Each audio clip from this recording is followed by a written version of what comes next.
Hi friends, இந்த வீடியோவில் நம்ம எந்த ஷேர் பற்றி பார்க்க போகிறோம்னா அதுல் லிமிடெட் அப்படின்ற ஷேர் பற்றி தான் பார்க்க போகிறோம்.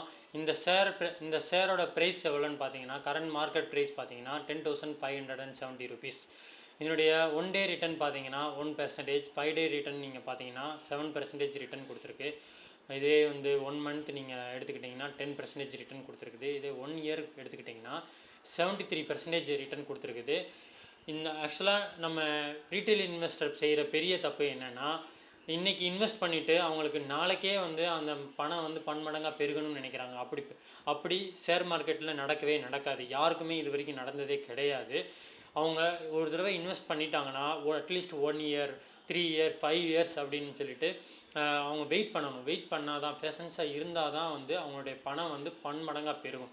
இந்த ஸ்டாக் எடுத்துக்கோங்க. இந்த ஸ்டாக்கில் 5 years ரிட்டர்ன்ஸ் நீங்கள் பார்த்தீங்கன்னா 344% ரிட்டர்ன் கொடுத்துருக்குது. ஃபார் எக்ஸாம்பிள், நீங்கள் இந்த ஸ்டாக்கில் 1 lakh நீங்கள் வந்து இன்வெஸ்ட் பண்ணியிருந்தீங்கன்னா அதனுடைய தற்போதைய மதிப்பு எவ்வளோன்னு பார்த்தீங்கன்னா 3,43,000 அப்படின்ற ப்ராஃபிட்டை வந்து நம்ம கிடச்சிருக்கோம். அது மட்டும் இல்லாமல் இந்த ஸ்டாக்கில் டிவிடெண்ட் இதெல்லாம் கொடுத்துருப்பாங்க. அதெல்லாம் நீங்கள் கன்சிடர் பண்ணிங்கன்னா நினச்சதை விட பெரிய அளவுக்கு நமக்கு வந்து நல்ல ப்ராஃபிட் கொடுக்கும்.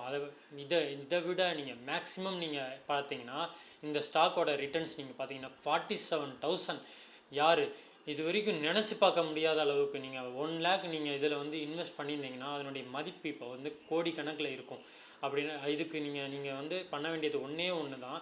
பணத்தில் ஒரு நல்ல ஸ்டாக்கை செலக்ட் பண்ணிவிட்டு அதில்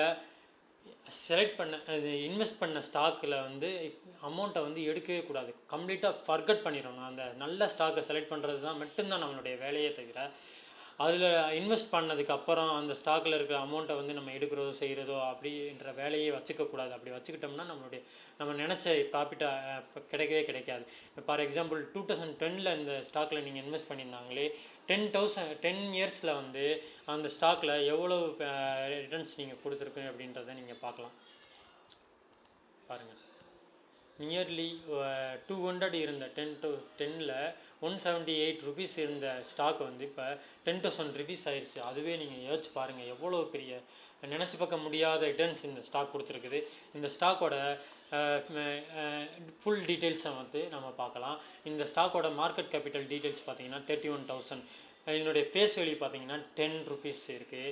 நம்ம ரீட்டைல் இன்வெஸ்டர் பண்ணுற இன்னொரு தப்பு என்னென்னா, அவங்க பென்னி ஸ்டாக்கை தேடி தான் போகிறாங்க. லைக் 50 ரூபா ஸ்டாக்கு, 10 ரூபா ஸ்டாக்கு, 20 ரூபா ஸ்டாக்கு அப்படின்ற ஸ்டாக்கை தான் வந்து தேடி போய் அதில் அவங்க விரிக்கிற வலையில் ப்ரொமோட்டர்ஸ் வலையில் மாட்டிக்கிறாங்க. அப்படி நம்ம பண்ணவே கூடாது. ஸ்டாக்கோட ஃபேஸ் வேல்யூ பாருங்கள் 10 rupees அப்படின்னா 10 ரூபா. இப்போ ஒரு ஸ்டாக் உங்களுக்கு கையில் இருந்துச்சுன்னா அவங்க ஸ்ப்ளிட் அனௌன்ஸ் பண்ணாங்கன்னா உங்கள் ஃப்யூச்சரில் அந்த ஸ்டாக் ஸ்ப்ளிட் அனௌன்ஸ் பண்ணும்போது உங்கள் கையில் 10 ஸ்டாக் இருக்கிறதுக்கு அர்த்தம். அப்படின்னா இந்த ஸ்டாக்கோட ப்ரைஸ் வந்து 10,000 இருக்குதுன்னா 10 ஸ்டாக் உங்கள்கிட்ட இருந்தால் 10ஆல் டிவைட் பண்ணோம்னா ஒரு ஸ்டாக்கோட மதிப்பு வந்து 1,050 ரூபா தான். அப்படின்றப்போ இந்த ஸ்டாக்கோட மதிப்பு இப்போ கரண்ட் ப்ரைஸ் வந்து கிட்டத்தட்ட நல்ல ப்ரைஸில் இருக்குதுன்னு தான் அர்த்தம். ஸோ இதெல்லாம் நீங்கள் பார்த்து தான் நம்ம வந்து இன்வெஸ்ட் பண்ணணும். ரீட்டைல் இன்வெஸ்டரு இதெல்லாம் நீங்கள் பார்த்து தான் இன்வெஸ்ட் பண்ணால் தான் உங்களுடைய அமௌண்ட் வந்து உங்களுடைய பணம் வந்து சேஃப்டியாக இருக்கும். அப்புறம் இந்த ஸ்டாக்கோட பியர் கம்பேரிசன் பாருங்கள். அதுல் இந்த கம்பெனியோட மார்க்கெட் கேபிட்டல் பார்த்தீங்கன்னா 31,000. மற்ற கம்பெனி பாருங்களேன், இந்த அதுல் லிமிட்டடை வந்து டச் கூட பண்ண முடியல. 4,000 எங்கே இருக்குது, 31,000 எங்கே இருக்குது. இந்த கம்பெனி இந்த கெமிக்கல் செக்டாரில் இருக்கிற இண்டஸ்ட்ரி டைசன் பிக்மெண்ட்டில் இவங்க தான் வந்து நம்பர் 1 கம்பெனி அப்படின்னே சொல்லலாம். இந்த மாதிரி கம்பெனியில் தான் நம்ம இன்வெஸ்ட் பண்ணால் தான் நம்மளுடைய பணம் வந்து பன்மடங்காக பெருகும். அப்புறம் இந்த கம்பெனியோட நெட் ப்ராஃபிட் பாருங்கள். இந்த கம்பெனியோட ப்ராஃபிட் அண்ட் லாஸ் பார்க்கலாம். நெட் ப்ராஃபிட் பாருங்கள் 56 crores இருந்தது மார்ச் 2010. இந்த ஸ்டாக்கோட நெட் ப்ராஃபிட் வந்து 56 கோடியாக இருந்தது. இப்போ 656 கோடியாக இன்க்ரீஸ் ஆகிருக்குது. அப்படின்னா பார்த்துருக்காங்க இந்த ஸ்டாக் வந்து எவ்வளோ பெரிய ஃபண்டமெண்டலி ஸ்ட்ராங்கான ஸ்டாக் அப்படின்றது உங்களுக்கு புரியும். நெக்ஸ்ட்டு பேலன்ஸ் ஷீட் பாருங்கள். 2010 1,100 கோடியாக இருந்த டோட்டல் அசஸ்ட் வந்து இப்போ 5,000 கோடி கிட்ட இருக்குது. நெக்ஸ்ட்டு ஷேர் ஹோல்டிங் பேட்டர்ன் பாருங்கள். 2018 செப்டம்பரில் இருந்து கண்டினியூஸாக ப்ரொமோட்டர்ஸ் வந்து அவங்களுடைய ஷேர் ஹோல்டிங் பேட்டர்னை இன்க்ரீஸ் பண்ணிகிட்டே தான் போகிறாங்க. அதை விட எஃப்ஐஐ பாருங்கள், எஃப்ஐஐ அவங்களுடைய 6% கிட்டத்தட்ட 5.5% இருந்ததை கிட்டத்தட்ட டபுள் மடங்காக இன்க்ரீஸ் பண்ணியிருக்காங்க. அப்படின்னா எஃப்ஐஐ வந்து எவ்வளவு நம்பிக்கை இந்த ஸ்டாக் மேலே வச்சுருக்காங்க அப்படின்றது உங்களுக்கு தெரியும். ஸோ இந்த மாதிரி ஸ்டாக்கில் தான் வந்து நம்ம இன்வெஸ்ட் பண்ணணும். அப்படி இன்வெஸ்ட் பண்ணால் தான் நம்மளுடைய அமௌண்ட் வந்து பன்மடங்காக பெருகும். நெக்ஸ்ட்டு இந்த கம்பெனியோட பிஸ்னஸ் மாடலை பார்க்கலாம். இந்த கம்பெனியோட பிஸ்னஸ் மாடல் வந்து டைஸ் அண்ட் பிக்மெண்ட்ஸ்னால் ஒன்றுமே கிடையாது. கலர், நம்ம யூஸ் பண்ணுற பிளாஸ்டிக் பொருட்கள், நம்ம யூஸ் பண்ணுற ஜீன்ஸு, ஷூ, இதில் எல்லா பொருட்கள்லையும் இருக்கிற கலர் வந்து இந்த கம்பெனி தயாரிக்கிற கெமிக்கலில் இருந்து தான் வந்து நமக்கு வந்து அந்த கலர் வந்து கிடைக்குது.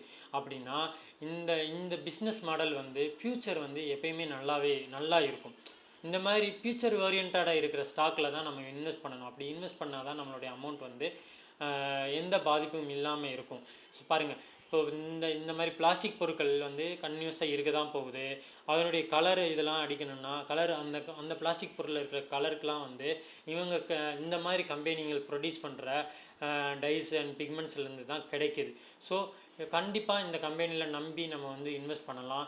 இன்வெஸ்ட் பண்ணிங்கன்னா நம்மளுடைய அமௌண்ட் வந்து பன்மடங்காக இந்த மாதிரி பெருகிக்கிட்டே போகும். கன்டினியூஸாக பாருங்கள், 2010 2020 வரைக்கும் வித்தின் 10 இயர்ஸில் பாருங்கள், பழனி படிக்கட்டு மாதிரி ஏறிட்டே போயிட்டே இருக்கும். அப்படி நீங்கள் இன்வெஸ்ட் பண்ணிங்கன்னா இன்னமும் 5 இயர்ஸ் 10 இயர்ஸ் இந்த ஸ்டாக்கில் இன்வெஸ்ட் பண்ணிவிட்டு நீங்கள் இருந்தீங்கன்னா இதனுடைய ஸ்டாக் வேல்யூ வந்து நெக்ஸ்ட்டு MRF அப்படின்னு கூட சொல்லலாம்.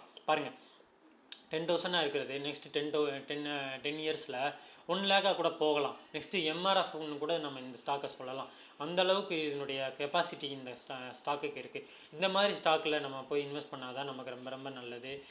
இதை நீங்கள் ரீசேல் இன்வெஸ்டராக இதை புரிஞ்சுக்கிட்டா உங்களுடைய பணத்துக்கு நீங்கள் இன்வெஸ்ட் பண்ணுற நீங்கள் கஷ்டப்பட்டு சம்பாதிச்ச பணத்துக்கும் நம்ம வந்து சேஃப்டியாக இருக்கலாம். நம்மளும் வந்து மேன்மேலும் பணக்காரங்களாக ஆகிட்டே போகலாம். Thank you friends. இந்த வீடியோ உங்களுக்கு பிடிச்சிருந்தா லைக் பண்ணுங்கள், ஷேர் பண்ணுங்கள், மறக்காமல் நம்ம சேனலுக்கு சப்ஸ்கிரைப் பண்ணுங்கள். Thank you friends.